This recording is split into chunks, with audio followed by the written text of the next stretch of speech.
That year at the palace banquet, I took the poisoned wine meant for the crown prince and went blind in both eyes. He held me and swore he would never betray me in this life. Later he ascended the throne, made me empress, yet gave his true heart to my legitimate younger sister. My sister found me an eyesore. For 3 years she whispered sedition into his ear and then framed me for killing his 2 children. He believed her without a thorough investigation.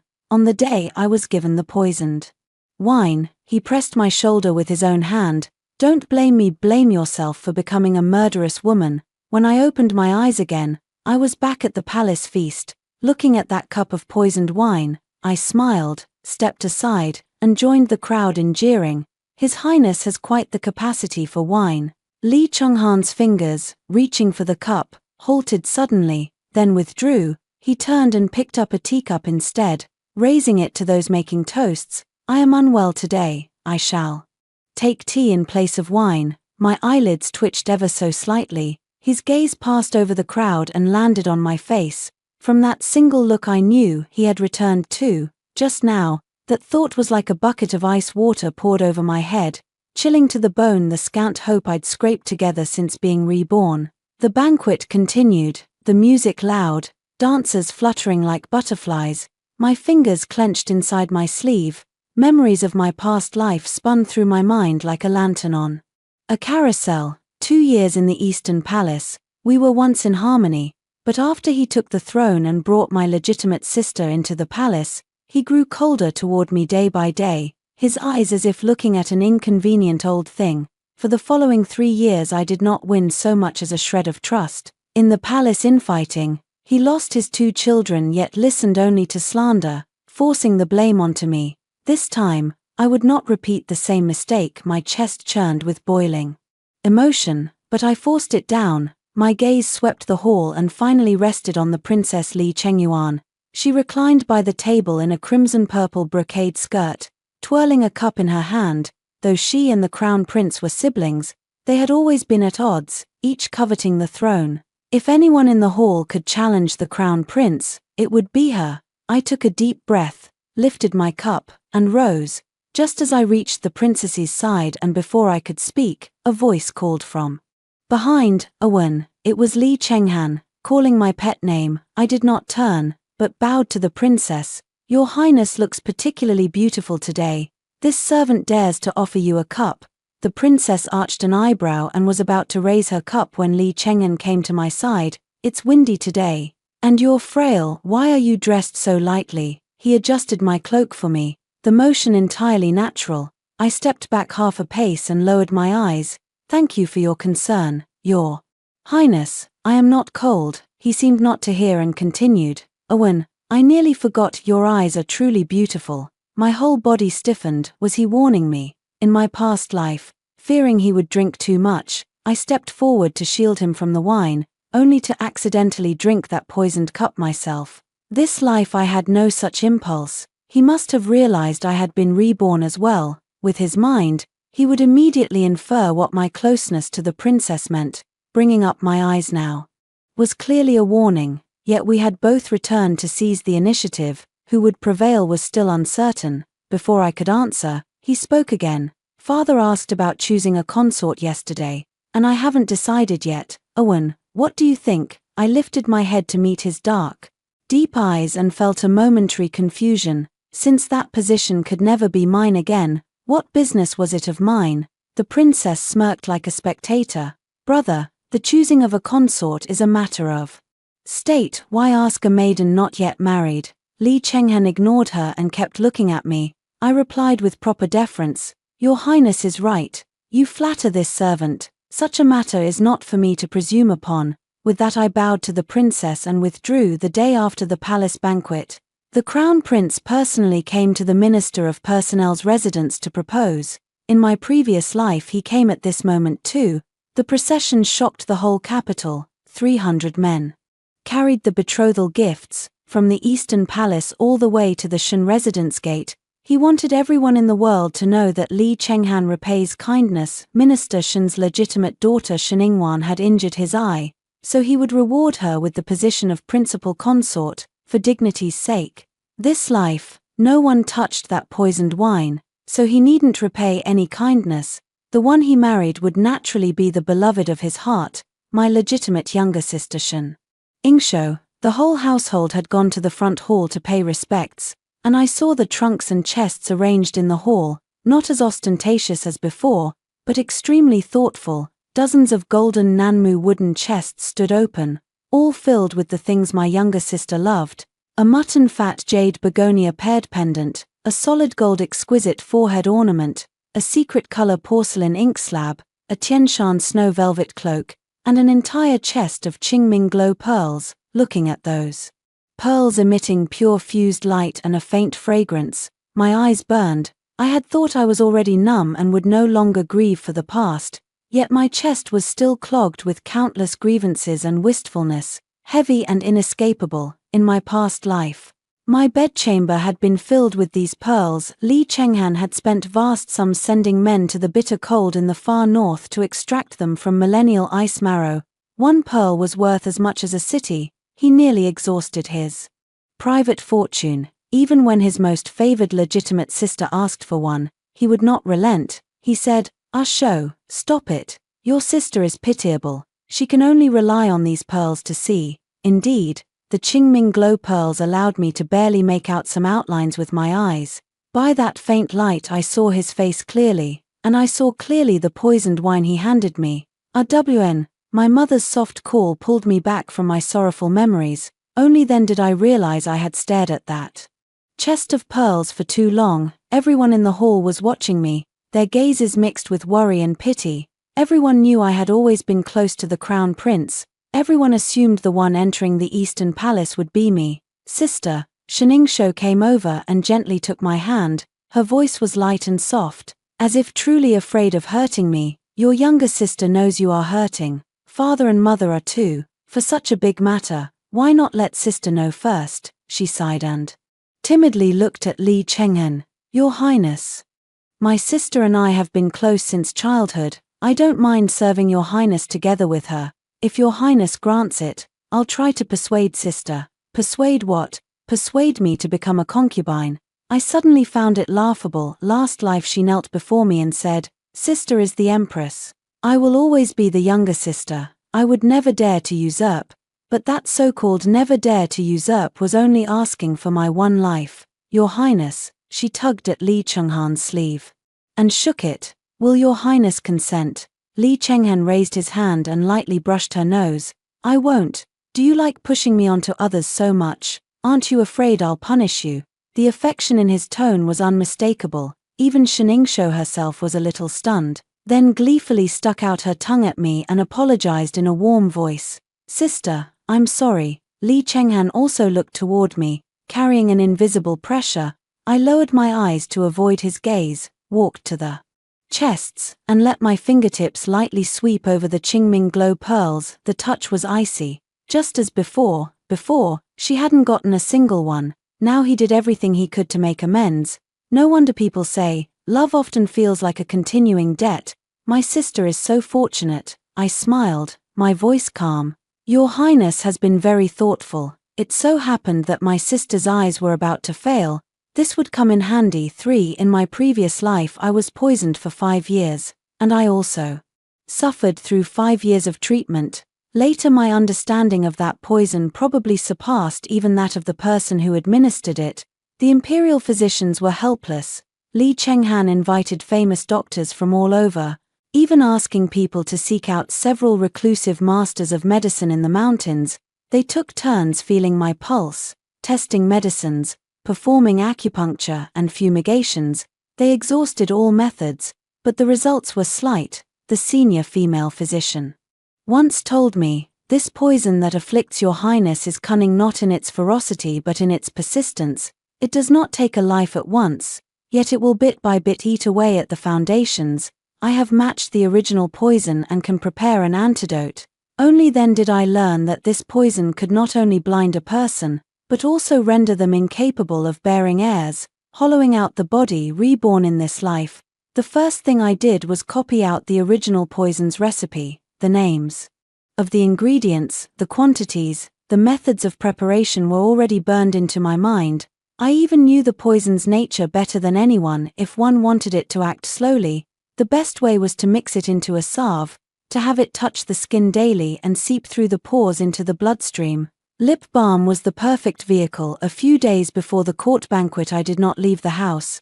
I locked myself in my room and made lip balm by hand all day. I mixed the poison powder into fine beeswax and floral essences, making 6 jars in total, each exquisite and delicate. When they were finished, I neatly arranged them in my cosmetic chest, waiting for Shiningsho to come asking for them. She had always liked my things. Sure enough, the moment she entered my room, her eyes stuck to the makeup box. I laughed and pulled her closer, opening each tin for her to smell. This one, Osman thus, is the most moisturizing. This peach blossom one flatters the complexion most. This rose, I paused, then handed her the bright crimson tin. This one lasts the longest, applies and stays all day without fading. She couldn't put it down and immediately said, "Sister, with your skill you can make more later, just give these to me." I pretended to hesitate before agreeing. She left happily carrying the box and used it every day. On the night before the palace banquet, the signs appeared. She was upset at not getting a seat at the banquet and sulked, begging Mother for the tea house storefront from her dowry. Mother refused. "No, it's already promised to your sister." She then looked at me. That tea house was in a good location and, under my management, had been profitable. She had long coveted it. I interjected at the right moment, "If my sister wants it, let her have it. But in future you mustn't be so playful, you must take more care of the shop." "Does sister really want to give it to me?" she asked, half in doubt. I nodded. "We're all family here, there's no need to separate yours from mine. Autumn dryness has set in lately. I was just planning to have the tea house try some new blends. Why don't you start from there, little sister?" That newly crafted floral tea was blended by me personally, and it happens to amplify the properties of this poison. She was the one who provoked me first. She can't blame anyone else. Wonderful, wonderful. The great joy dispelled her grievance at being unable to attend the palace banquet. She turned to her mother and said, "Mother, you don't know, my eyes have been a bit dry these past 2 days, and everything feels a strain to look at. Perhaps it's the autumn dryness causing heat. It's perfect to try this tea to clear the heat." Only then did her mother nod and look at me approvingly. I also lifted the corners of my mouth slightly and nodded gently. In this lifetime, Li Chenghan married her 2 years earlier than in the previous one. Therefore, if she falls ill again after entering the Eastern Palace, it will be the Imperial Medical Bureau's affair, the Eastern Palace's affair, the Crown Prince's affair. It won't implicate the Ministry of Revenue, and it has nothing to do with me. I just didn't expect that what Li Chenghan gave her was merely the position of a side consort. Before he left, he said to my father, "As for the position of primary consort, I still need to consider it." When he finished speaking, his gaze deliberately, or perhaps unconsciously, swept over me. Shiningsho's face went pale for a moment. She stared at the two of us nervously. As Li Chenghan passed by me, he said in a voice only I could hear, "Shiningwan, don't forget, you still owe me a life." He was talking about the children he had with consort Yarrow in his previous life. I died once, and it only paid for the life of one of his children. As for the other child's debt, he still wants to settle it with me. To protect myself, I went to the Princess Royal's residence and presented the poison recipe. She took one look and dismissed everyone around her. "What do you mean by this?" I straightened my back even more. "What your highness couldn't accomplish, this humble daughter of a minister can accomplish on your highness's behalf." Her gaze was like a blade, as if she wanted to cut me open and examine me inside and out. We all know that the poisoned wine at the palace banquet was her doing. She merely used the crown prince's confidant to present it. She wants Li Chenghan to go blind, to be left without heirs, to never sit on that dragon throne. What is Miss Shen talking about? She naturally wouldn't admit it. The pale fingertips lifted slightly, and the prescription slipped to the ground.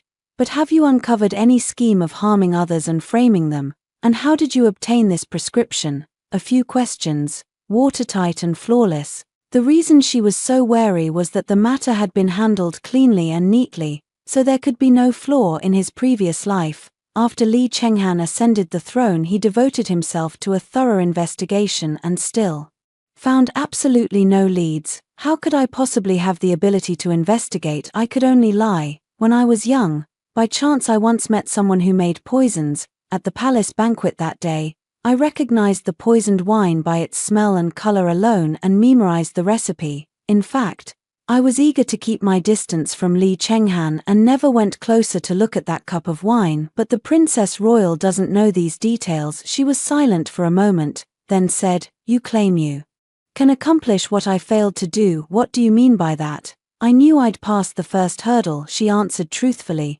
"This servant's daughter has already poisoned my own younger sister, Sheningxiu." After speaking, she lifted her eyes and watched her reaction. "Sheningxiu uses the lip balm this servant's daughter gifted her every day. The poison has already seeped into her blood. If the crown prince grows close to her, it's only a matter of time before he is poisoned." The eldest princess arched her brows lightly. "Oh, you would really be so ruthless to your own younger sister?" I was momentarily speechless, not knowing where to begin.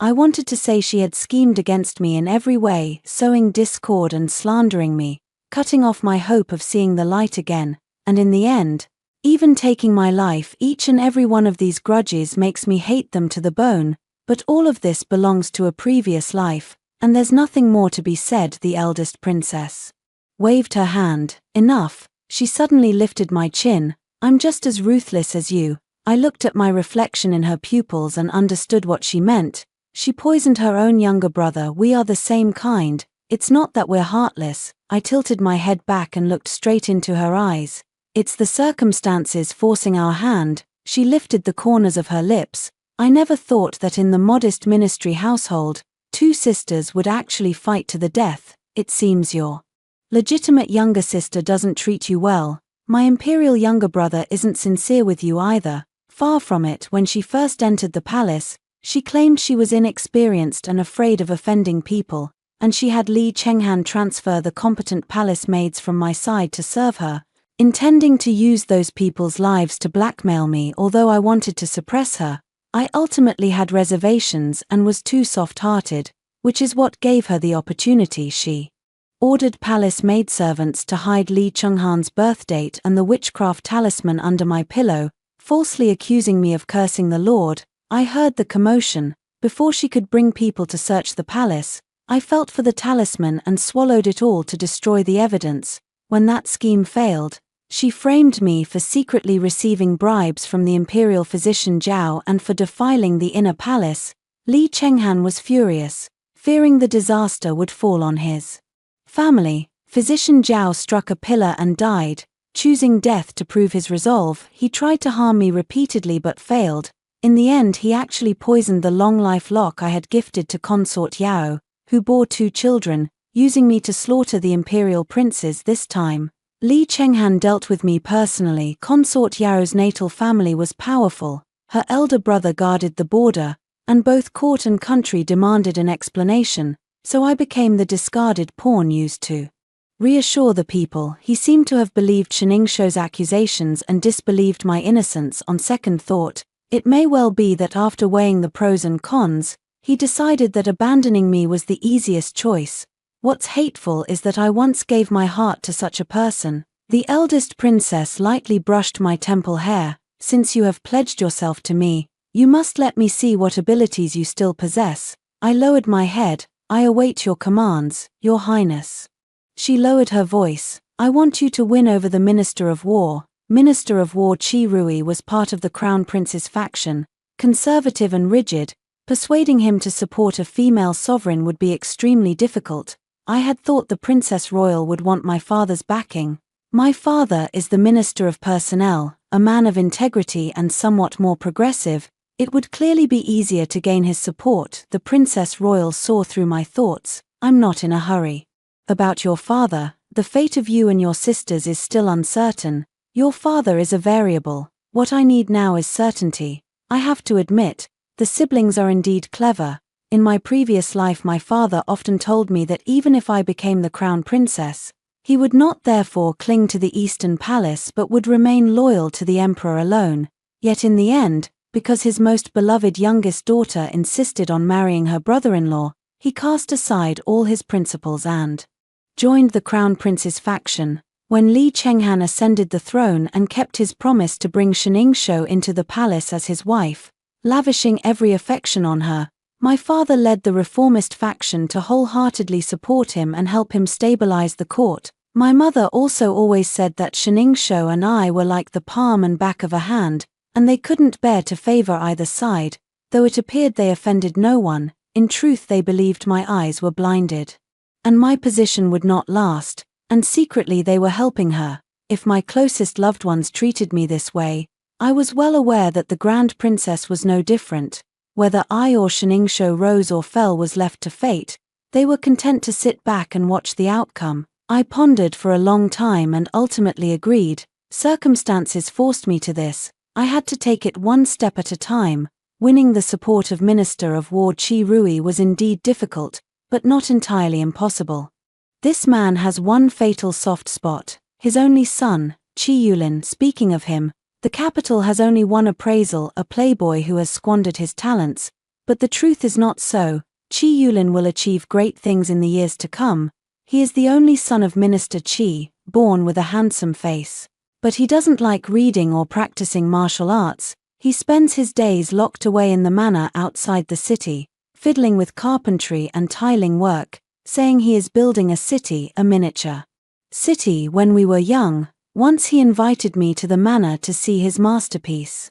And only then did I realize he wasn't joking. The whole room was filled with models of cities, markets, streets, waterways, bridges, little people, everything complete, all carved and assembled by his own hands, small enough to be held in the palm, yet so detailed that even the shop signs over the market gates had characters engraved on them. He pointed to one of the streets and showed me.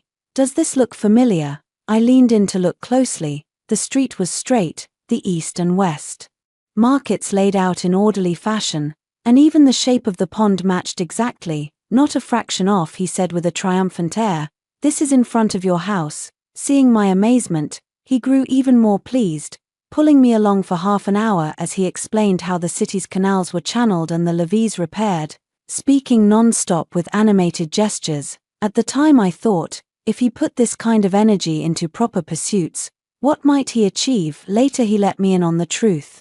It would be something that benefited thousands upon thousands. In his previous life, Minister Qi had forced him into the Ministry of Works.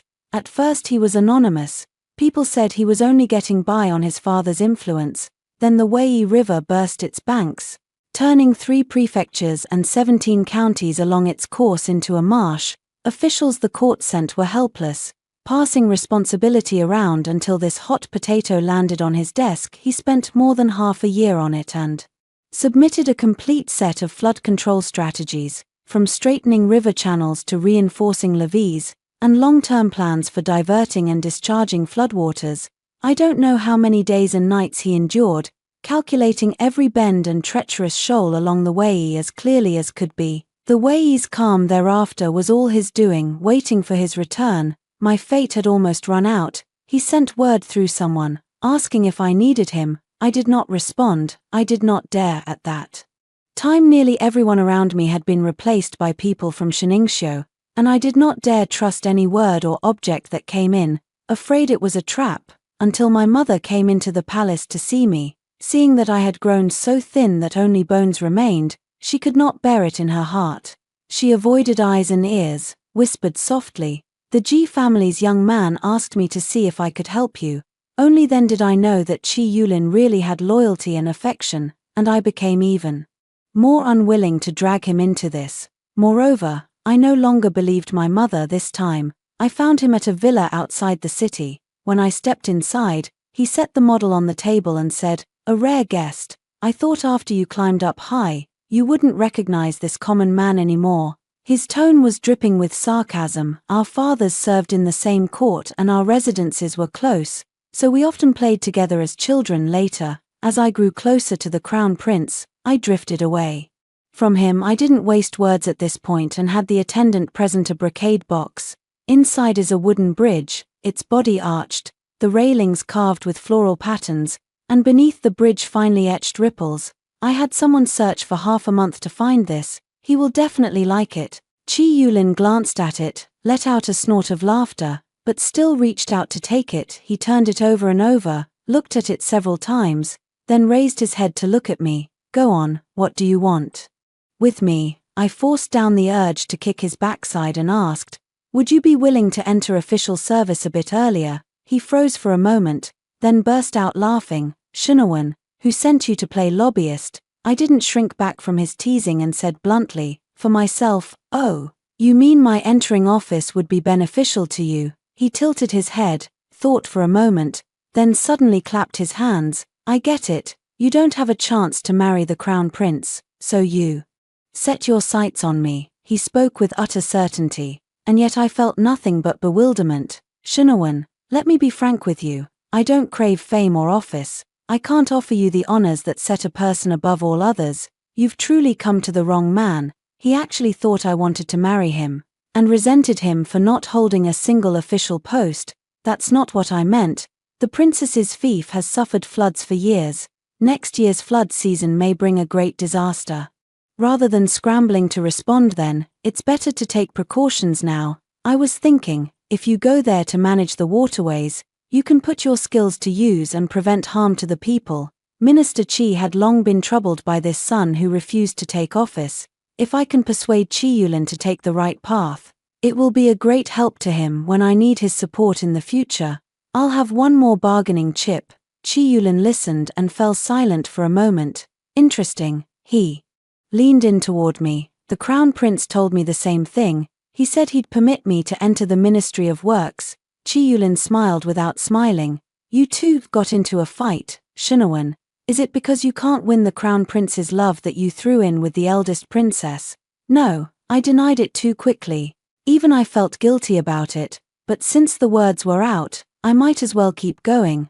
The crown prince is not my destined one. He leaned in a little closer, a faint scent of pine coming from him, unexpectedly pleasant. The window in the room was half open, and the evening breeze poured in, making the wisps of hair on his forehead gently sway.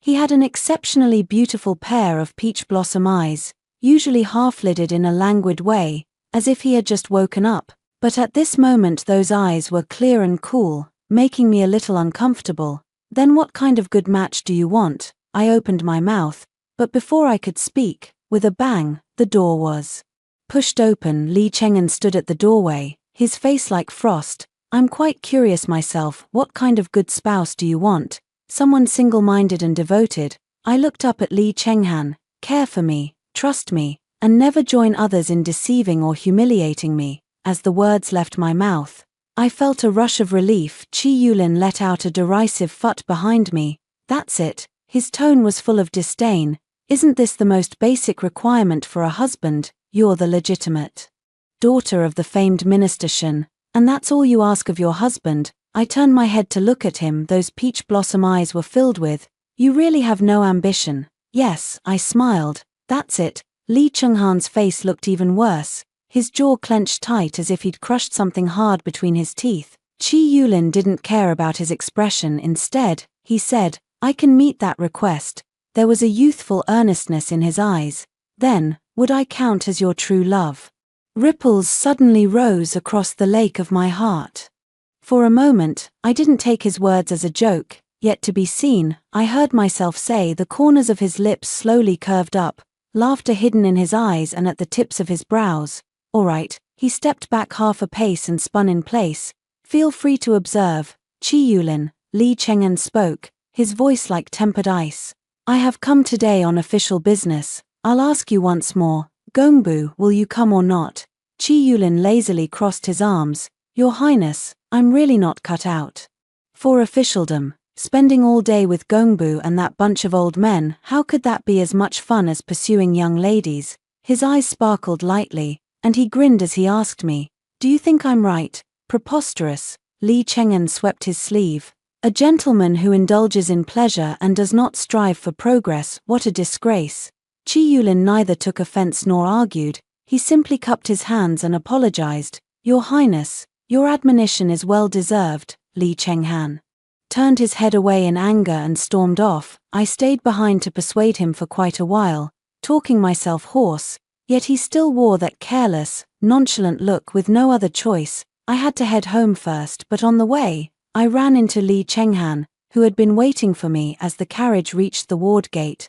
It suddenly came to a stop, the carriage curtain was lifted from the outside. Lee Chenghan stood in the dusk, 2 guards behind him, blocking the road. "Get down," he said. I didn't move. He simply got into the carriage. The carriage was already cramped. When he sat there, the whole compartment felt so suffocating it was hard to breathe. Who were those words meant for? He stared at me steadily, his gaze like a blade. I could only laugh. Whoever heard them, those words were meant for them. He sneered, "Sheningwan, in your past life you killed my children. I kill you to avenge them. Who are you putting on this pitiful, wronged act for?" He had switched to calling himself Jin. In an instant, the emperor from my past life, the one who could so easily take my life, seemed to have returned, seething with hatred and anger. I couldn't hold back anymore and raised my hand to slap him across the face. How many times have I said it? I didn't do it. My voice wouldn't stop trembling. I've cried, begged, and explained. But you never believed me. Lee Chenghan, have you ever investigated even once the false accusations forced onto me? You didn't. You were softened by pillow talk, long forgetting what I am like. We've known each other for over 10 years, accompanied each other in the Eastern Palace for 2 years with deep feeling, yet it couldn't compete with Sheningshou's tender favor, nor with the chill and ruthlessness after he ascended the throne. I wanted to say more, to pour out every grievance, to voice all my unwillingness, to berate him until it was a bloody mess, but seeing the handprint on his face, I suddenly calmed, swallowing the rest of my words back down. I don't want to die yet. If you say I'm pretending, then pretend for Qi Yulin to see. I want to film for his sympathy. His expression completely sank. "Sheningwan." He suddenly reached out and grabbed my wrist. "Have you fallen for Qi Yulin? None of your business. You are my empress. How could this have nothing to do with me?" I tore free of his grip and shrank into the corner of the carriage. "Stay away from me, now that there's no longer an eyesore of a blind man like me standing between you and her. Why not let me go?" He closed in on me. "Let you go? Absolutely impossible." He grew ruthless, gripping the back of my head and moving in for a kiss. I instinctively raised my hand and slapped again. Smack! The sound made both of us freeze. "Sheningwan, who gave you the guts to keep on?" "Your Highness the Princess." I squared my shoulders, regaining some courage. "I am the princess's person now. Before your Highness lays a hand on me, you'd better think twice. The poisonous wine from the last life could be delivered to you without God or ghost knowing. In this life it may not be impossible either." He was furious, pinching my chin as he said, "You fool, didn't you think that she already lost to me in the last life? In this life my hold is even firmer. Would I ever take her seriously? You think Imperial Sister is any good? Other than me, no one in this world can grant you a rank beneath only one and above all others." I almost burst out laughing. Never mind whether I even want that position. Even for the 3 years after becoming Empress, when was I ever below no one and above everyone? At best I'm a blind person with an empty title. With your tacit approval, anyone can trample on me. A flicker of hesitation showed in his eyes, his voice hoarse. "Impossible, Lee Chenghan, is it impossible, or are you unwilling to face this possibility? You're the real idiot. Have you never thought that in those 3 years, all my genuine feelings were trampled, every hope came to nothing, and even my resentment was exhausted? Given a second chance at life, how could I ever choose you again without hesitation? What a fool's dream." I closed my eyes, and at last the tears wouldn't stop streaming down when I opened them again after a long while. He was already gone. If I'd had some lingering dread before when facing Lee Chenghan, unsure whether he meant to kill me, after this, I understand completely. He no longer intends to kill me. Even though he keeps demanding my life, he held back from even slapping me twice. I don't care what he's thinking now. Since I've sensed this hint of pity, I'll make good use of it. I can't rely on father or mother, and the eldest princess only sees me as a raft. I can only rely on myself. The first priority is to take down Qi Yulin and prove my worth. Though he never acts properly all day long, he does listen to me to some extent. My looks are decent, and I've never lacked others' attention, but in the past, constrained by my status as the crown prince, No one dared get close now, however. It's a completely different story. The crown prince's auspicious day for taking a concubine was set, and the proposals for marrying me began to increase day by day, the lists of gifts piling up on the long table in the main hall. I was a fine candidate for the head wife. Every madam kept an eye on me, but overnight, the whole capital buzzed that I hadn't fallen for anyone else. Only day after day I chased after that rake Chi Yulin. My parents thought I'd been bewitched. The madams and misses whispered that Chi Yulin had slipped me a potion to cloud my mind.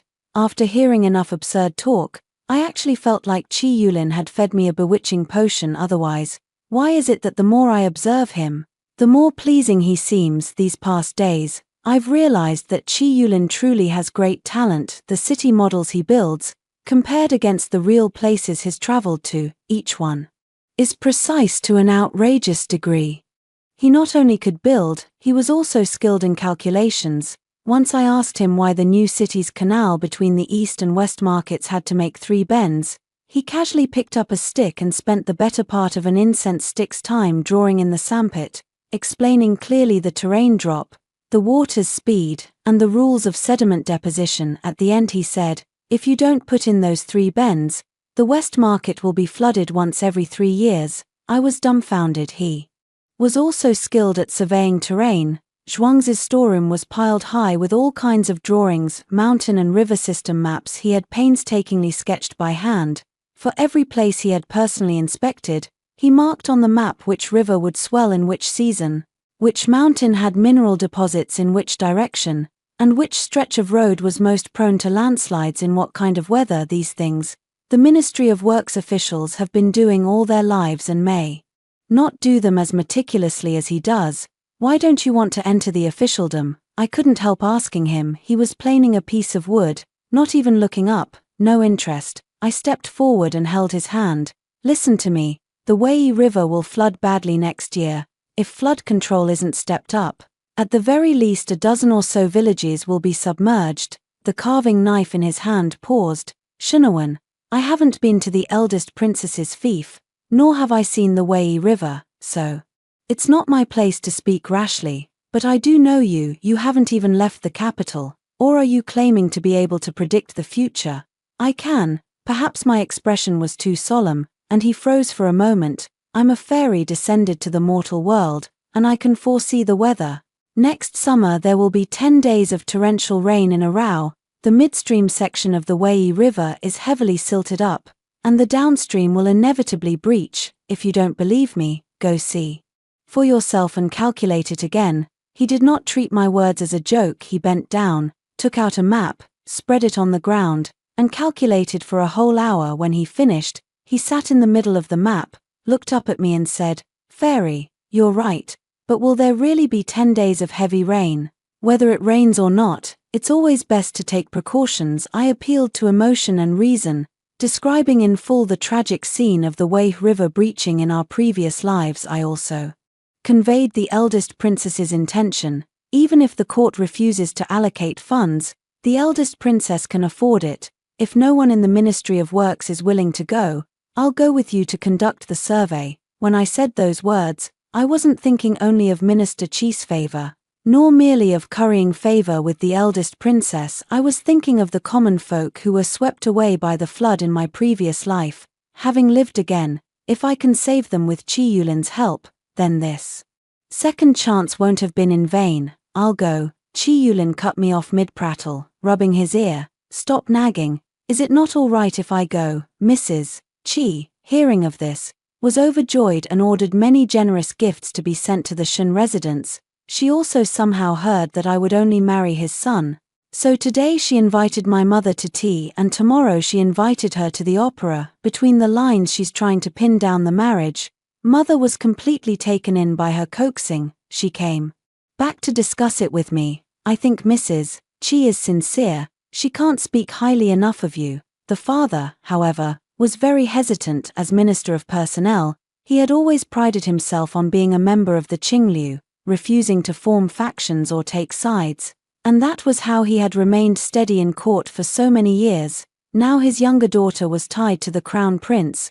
and his elder daughter to the Minister of War from the Crown Prince's faction. This Qingliu of his, it seemed, could only flow toward the Eastern Palace. He mentioned it to me in passing. Wanna, that child from the Qi family, take a closer look, there's no rush. I didn't refute him, just smiled. I'm not in a hurry, I still want to stay in the manor and watch the show. Ningxiu's eyesight deteriorated far faster than I expected. Before the auspicious day even arrived, her vision had already grown blurry. Several groups from the Imperial Medical Bureau came and examined her over and over, only to say it was wind heat attacking upward, damaging the optic system. Mother was frantic, and father's brow stayed knotted, even more worried about me than before. Ningxiu hid in her room crying all day, and the more she cried, the more her eyes hurt. When she was done crying, she started throwing things. After she was done throwing things, she grabbed a maid and asked, "Does His Highness the Crown Prince know? Has His Highness come to see me?" The Crown Prince did not come to see her. Instead, he came to find me at the first opportunity. 9 That evening, I returned from Qi Yulin's manor, still carrying the scent of pine on me, pushing the door open and stepping inside. Before I could even change clothes, the courtyard gate was kicked open. Li Chenghan was seething with fury. "What did you do to her?" I set down the cloak in my hand and looked at him calmly. "Your Highness, who are you referring to?" "Drop the act." He approached step by step. Ashio's eyes. "Are they? It wasn't you." I did not step back. "Has your Highness investigated it?" I asked. He stopped. "Or," I tilted my head slightly, "are you going to ignore everything again and come to accuse me?" His Adam's apple bobbed. "I want the truth from you. Did you do it or not? Or was it the Princess Royal? Do you know anything about it?" I'd have to be crazy to tell the truth when I didn't speak. He actually tried to awaken my conscience. "I know. The years spent together in the Eastern Palace were the most beautiful time for you and me. I should not have shattered that beauty. I should not have hurried to bring her into the household, stirring your jealousy and sowing discord. But Axiu is innocent. She is your own younger sister. Even if someone harmed you in a past life, it could never have been her. She was merely spoiled into arrogance. But her heart isn't wicked. She would never harm her own sister." I raised my hand. I truly couldn't bear his bowing to me on behalf of Ningxiu. In my mind I always treated the Crown Prince who loved me in my youth and the Emperor who later became cold and ruthless as two different men. Only by deceiving myself in this way could I endure the torment of the years in the inner palace. But now he is still the boy I'm most enamored with, yet he unabashedly favors someone else, even though I've long known it in my heart. In the end the tears still well up, dampening my eyes. I let out a bitter laugh. "Your Highness misunderstands. The eldest princess is your own sister. How could she bear to harm you? There must be someone else. As for me and Ningxiu, Your Highness, why do you think I would take revenge on her because of my death in a past life? When did I ever say that I was killed by her in my previous life? I've always said I was wronged and don't know who the real culprit is. Could it be? Your Highness knows perfectly well in your heart. Did you come to question me this time because you think I'm easy to bully? If you want to pin her eyes on me, then Your Highness should bring the evidence. I'll plead guilty and accept punishment without a word.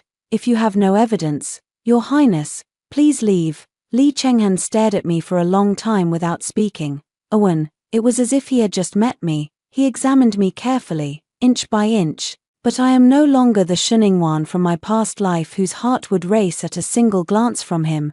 "You'll regret this," he said. "The thing I regret most, I already did in my previous life." 10 Li Chenghan's favoritism toward Ningxiu has never changed. In either past life or present, her eye ailment did not affect the wedding date. On the wedding day, the Eastern Palace was festooned with lanterns and decorations, no different from welcoming a principal consort. Father had to preside over the rites on behalf of the imperial family, mother had to accompany her to dress and adorn herself, and I, as the elder sister, was the one with leisure instead, sitting quietly among the women's seats. I watched them walk hand in hand down the long steps. He lowered his head to speak to her, and even from far away you could see the smile at the corner of his mouth. During the wedding ceremony, fearing she might veer off course, he personally reached out to straighten her.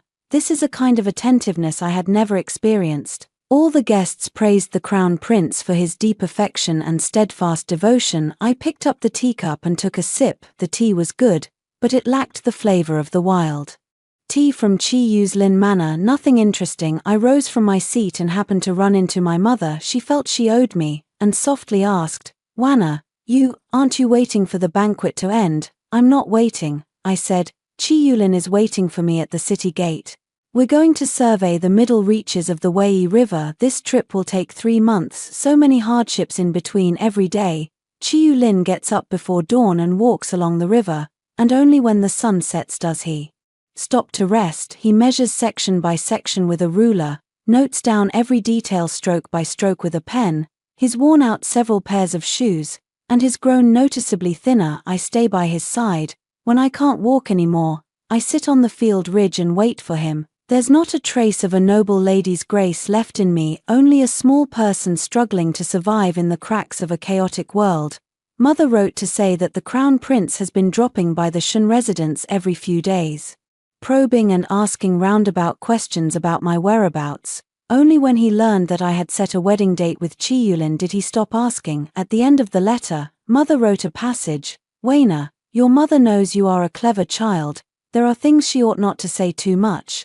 But I still want to advise you regarding the Crown Prince. Do not keep entertaining those thoughts. It is not appropriate for 2 sisters to serve the same husband. You and Ingxiu are both headstrong. If the sisters grow apart, it will break your mother's heart." I folded the letter and did not reply. In my previous life, did she ever give Ingxiu such advice? I have no way of knowing, but this time, I gave her what she wanted. I will not share a husband with Ingxiu. I only want her life. I can't let go of the hatred in my heart. I am editing the book for the Dowager Princess, and will compile the situation of the investigation in March in detail. After reading it, the Dowager Princess was greatly moved. She replied that she did not expect I would go to such lengths to help her win over the Minister of War, even bowing myself into the fray and marrying off his son. She bestowed 3 carts of precious treasures.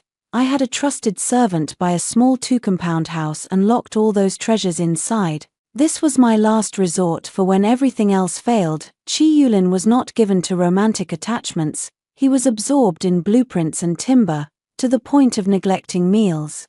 Several times I brought a bowl over and he didn't lift his head, so I had to feed him spoonful by spoonful. As he chewed, he would suddenly stop, sketch a few hurried lines on the paper, then resume chewing. Finally, on a morning after an all-nighter, he sealed a volume of flood control strategies and had it sent to the palace. 4 full years earlier than in my previous life, the old emperor opened that volume in court and, before all the officials, said "excellent" 3 times in a row, his face radiant. Chi Lin leapt from being an ordinary commoner to becoming a 6th-rank officer in the Ministry of Works.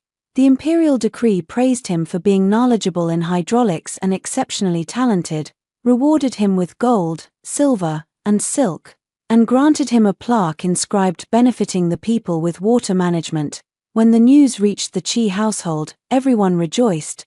Madame Qi even invited me to a banquet at their home, taking my hand with tears in her eyes. "Ingwan, you are our family's lucky star," Chi Lin corrected her. "She's an immortal." Because that summer it truly rained storms for 10 straight days, just as I had predicted. Fortunately I had prepared in advance. The Wei River was calm and the people were unharmed. From then on the Qi household called me like this. And Chi Lin set the example. "Fairy, grind some ink for me. Fairy, take a look at this passage, does it compute? Fairy, are you hungry? I had the kitchen stew some soup for you. Fairy, do I have to stay at the Ministry of Works? Can't I go home and make little figures with you?" I tugged at his ear. "If you dare lose your official position, I will break the engagement immediately." He shook his head and sighed. With such a pure character, not tainted by commonness, self-purified, not coveting fame, yet to marry a wife who is greedy for power, heaven's will, truly heaven's will. Heaven teases people. I loosened my grip. "You can choose not to marry," he then handed me the other ear in my palm. "Just kidding." During the playful moment, a servant came to report, "The Crown Prince has arrived." Li Chenghan first went to the Shen mansion to find me, and upon learning I was at the Qi mansion, he came to visit. He wanted to dismiss Chi Yulin and speak with me alone. But I did not agree. I, as a married woman now, should not be alone with a man other than my husband. Your Highness, please speak directly if you have something to say. For a moment he looked somber, but anxious about Shen Ningxiao's illness. He could not dwell on it. Owen, do you truly not cherish your younger sister? Arxiu now seems to have changed. Li Chenghen couldn't bring himself to say it, but I knew clearly what Shen Ningxiao had done from the reports of the maid who served her. Blind Shen Ningxiao's moods were unpredictable. All her resentment fell on the maids. Either she would throw hot soup in their faces, or she would stab their arms with scissors. She said that when she heard others cry out in pain, her own eyes felt less sore. Li Chenghen felt sorry for her, but he didn't want innocent people continually caught up in it, especially since it would tarnish Shen Ningxiao's reputation and make her unsuitable to become empress. His voice was dry. I only understood recently that when a person suffers, their temperament can change. You back then, mindful of Chi Yulin being present, he didn't finish the sentence. I, however, walked up to him without hesitation and raised my hand to slap him. First time was awkward, second time more practiced, and by the third time it had become natural. Startled, Chi Yulin reflexively covered her cheek. I lowered my hand, my palm burned. Li Chenghan, I have never changed. Not everyone who suffers becomes cruel and vicious, offloading all their pain onto others. He slowly lifted his head. If it would ease your anger, I will let you beat me. But can you tell me, does she still have a chance? I drew a deep breath and put on an anguished, reproachful expression.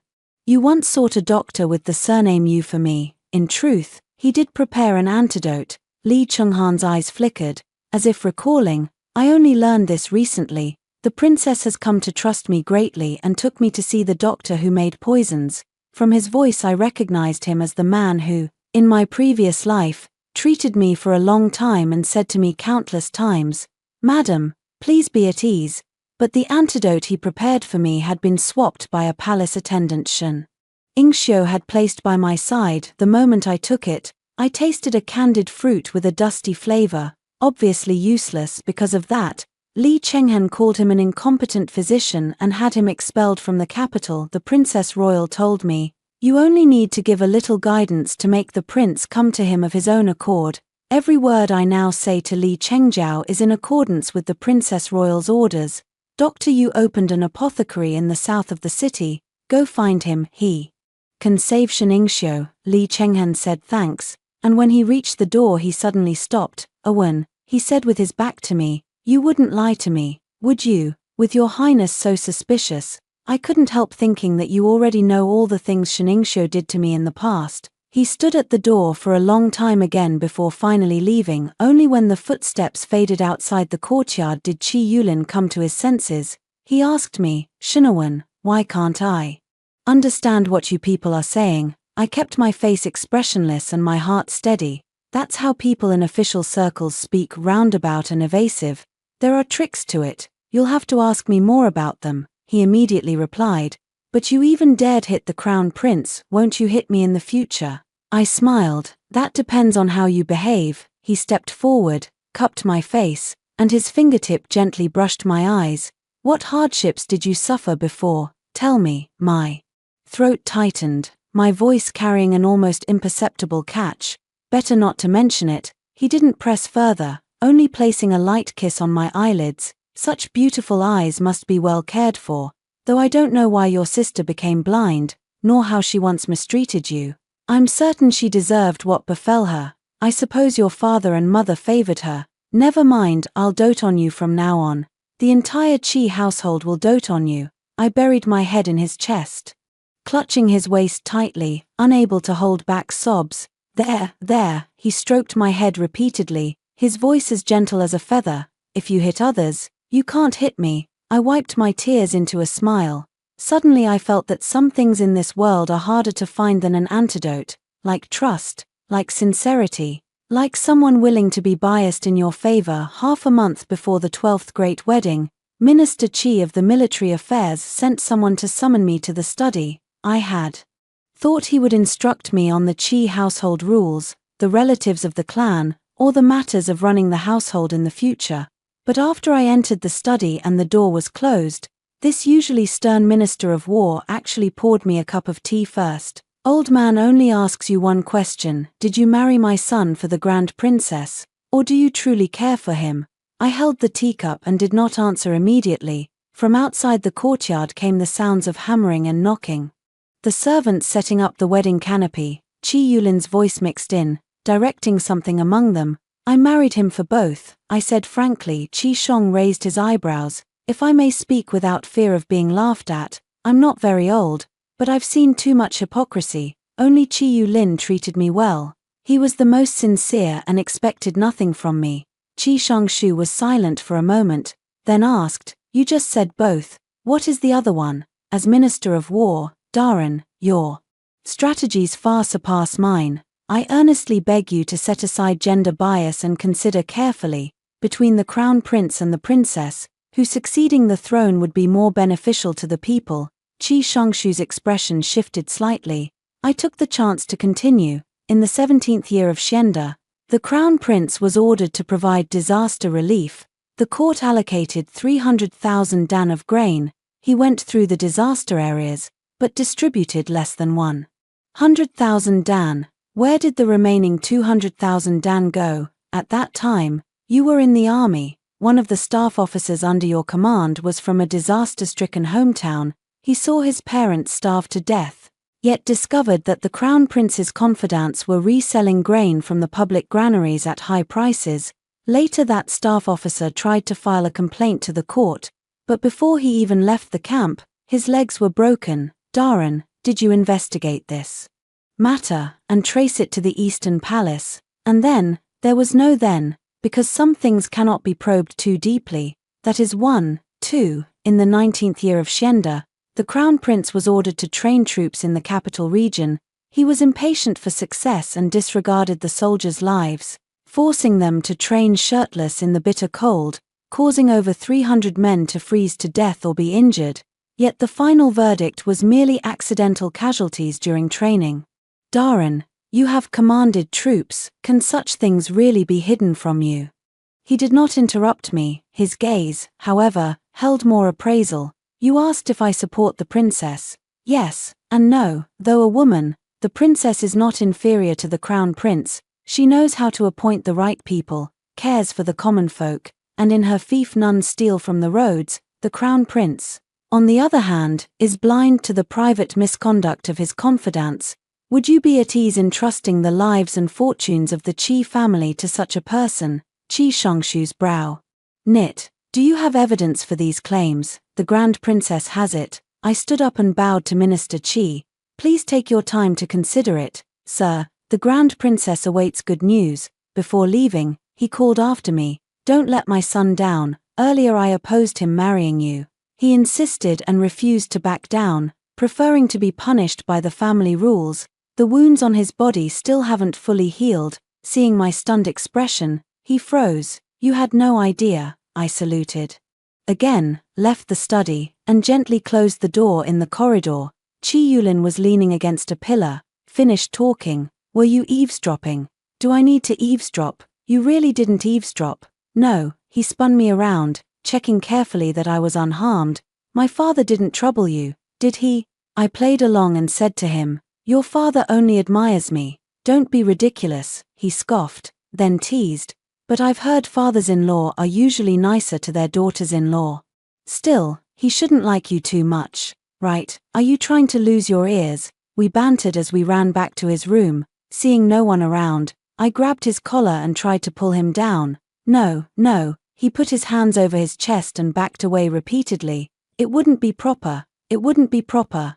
Can you stop being so impatient? I kicked his butt and said angrily, what are you thinking? I heard you suffered family discipline when you married me. Let me see where you're bruised. He froze for a moment, then 2 red patches flared on his cheeks as he lowered his voice. Right where you just kicked. This just makes matters worse. Still want to look? My eyes suddenly prickled. I asked softly, why didn't you tell me? Tell you what for? He reached up and flicked my forehead, his tone a little coaxing. Don't cry. Mortals who marry a fairy should expect some trials. Otherwise I'd feel uneasy myself. I glared at him. He grinned and changed the subject. All right. I'll escort you back to the Shun residence. Honestly, you haven't even married me yet and you already revolve around me all day. There was not a trace of displeasure on his face when he said this, only pride. People in the capital say I'm skilled at charming a wife. I don't even bother responding to them. Shut up. Oh. 2 days before the 13th grand wedding, word came from the Eastern Palace. The Crown Prince's concubine Sheningxiu had died. My mother fainted on the spot. My father's face went ashen, and he nearly lost his breath. I stopped the messenger and clarified the details after treatment by Dr. Yu. Her eyes showed no improvement, but her temperament grew increasingly violent, and her torments of those around her became more malicious. The palace maids in the Eastern Palace were all of chaste backgrounds, some the daughters of officials, each hoping to win the Crown Prince's favor. None could endure her abuse. 2 maids, driven past endurance, took advantage of her midday nap. One held her hands and feet while the other thrust scissors into her heart. By the time Li Chenghan arrived, she was barely breathing and left only one sentence: that the Crown Prince should execute every maid who had served her, leaving none alive. This was a scandal of the Eastern Palace that ought to have been buried, yet for some reason it spread across the capital overnight. Everyone knew the Crown Prince had blooded the Eastern Palace on behalf of his concubine, sparing not even the imperial physicians. Another piece of news circulated: the Crown Prince had been poisoned, the poison of the same strain as that which afflicted Sheningxiu. The imperial doctors diagnosed that the Crown Prince had no heirs. Now, impeachment petitions against the Crown Prince piled upon the imperial desk, and old charges of his tolerating cronies who embezzled disaster relief grain and brutalized soldiers during drills were revealed one by one. The old emperor sat on the dragon throne, his complexion ashen. After the court adjourned, Minister Qi did not return directly to his residence but went to the Princess Chang's mansion. By now, everything had turned out as I had hoped, yet my father insisted I break the engagement. He said, "The Crown Prince is in a low point. Only you can ease the gloom in his heart. You might as well go serve him now." The Princess Chang told me that since Sheningxiu entered the Eastern Palace, my father had secretly attached himself to the Crown Prince. Now, having ridden the tiger, he could not get off and had no way back. I put on a mock-offended look and retorted, "Father, do you know people are saying the Crown Prince cannot produce heirs? His position as successor may not be secure." My father slammed his palm on the table.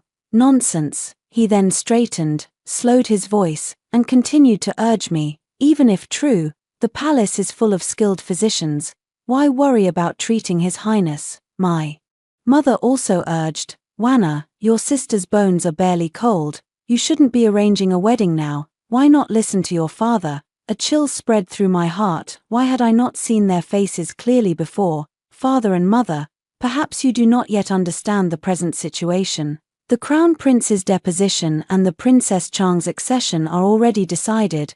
The fortunes of my family and the Qi household rise and fall together, if the Shun household wants to survive. It depends on how I curry favor with the Princess Chang.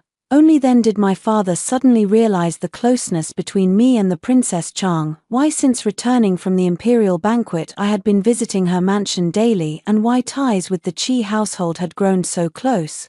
It turned out I had involved myself so deeply. My mother belatedly grasped it too, struck my face with a slap, and scolded harshly, "You, for your own sake, have turned against your own sister and her husband, dragging our Shun household into ruin. I carried you for 10 months and raised you, and you become such a curse." I spat a mouthful of blood, lifted my head and stared at her. "What is wrong with finding a way out for myself?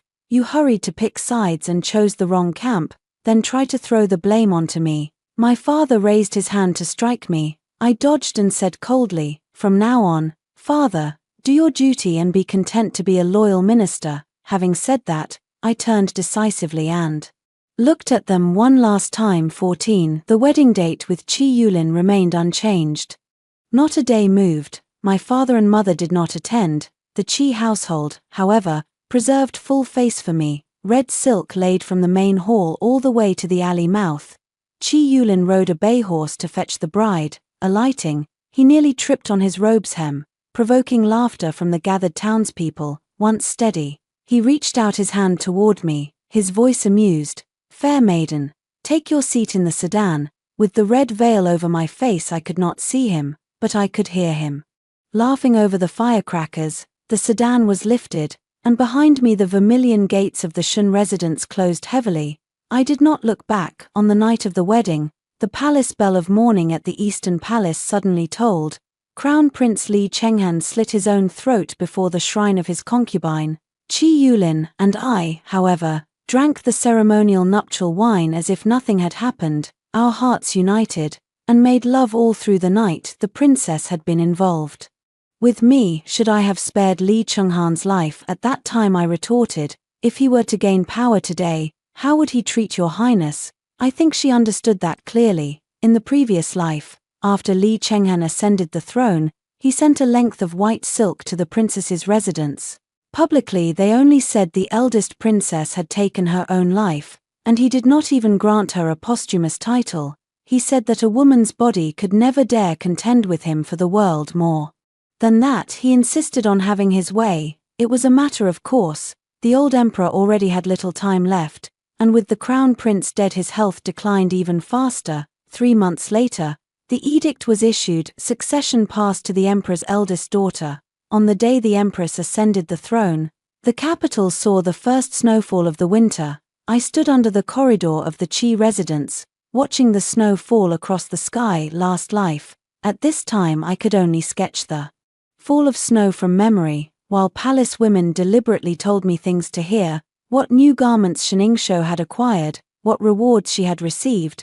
Then I thought my life would probably be like that forever. Now I see that changing who sits on the dragon throne is not so difficult after all.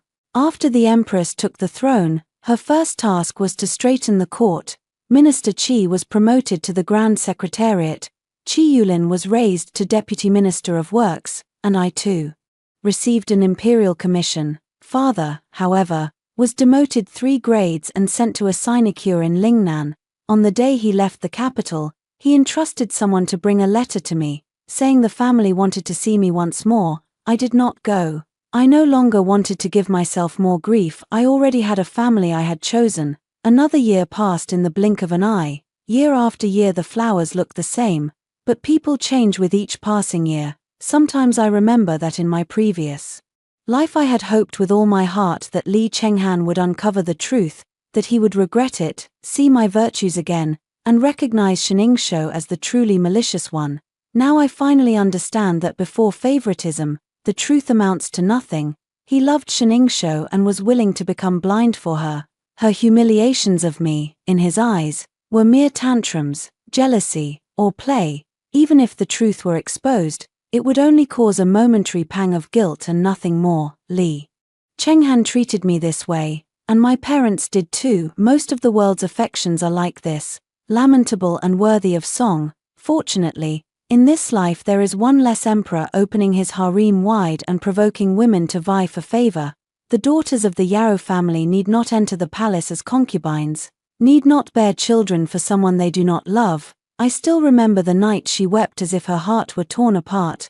I too tossed and turned and could not sleep, while only Shiningsho in the palace kept calling for water without end. Truly pitiable and lamentable. This life the empress is wise. I too can live out my days in peace. Qi met Lin Songgong when he returned, brushed the fallen snow from his body, stepped inside and first took the hand warmer to warm his hands. Only when his palms grew hot did he come to touch me. Fairy, he said, the spring flood of the Wei River is coming. I have to go. How long are you going for? A month or 2. Oh, he kissed my forehead. Can you come with me? Of course I'll go with you. Favoritism, after all, is precious because it's mutual.